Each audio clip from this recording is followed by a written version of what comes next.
কথাগুলোর সঙ্গে যদি রিলেট করতে পারো তাহলে পাঠিয়ে দাও সেই আপনজনের কাছে যাকে ছাড়া তুমি এক মুহূর্তও চলতে না। সেই ফ্রেন্ড বা বোন বা ভাই, সে যে কেউ হতে পারে।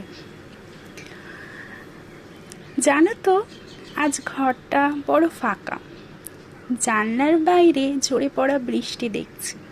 আমি একা। জানো তো, বড়ই শান্তি লাগে এক কাপ চায়ে চুমুক দিতে দিতে যখন তোমার কথা ভাবি।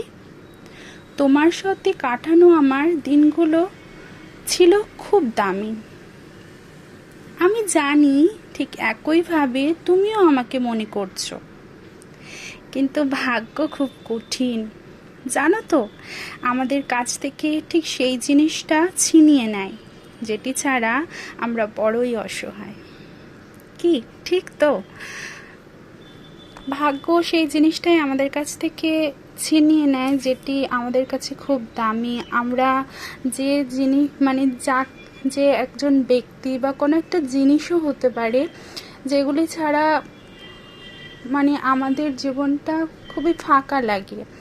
যাদেরকে নিয়ে বা যে জিনিসটা নিয়ে আমরা চলি, আমরা নিজেদেরকে একা মনে করি না, সেই জিনিসটা বা সেই ব্যক্তিগুলোকে ভাগ্য আমাদের কাছ থেকে ছিনিয়ে নেয়। যাই হোক, যদি লাইনগুলো ভালো লাগে তাহলে শেয়ার করে দাও, আর সবাই ভালো থেকো।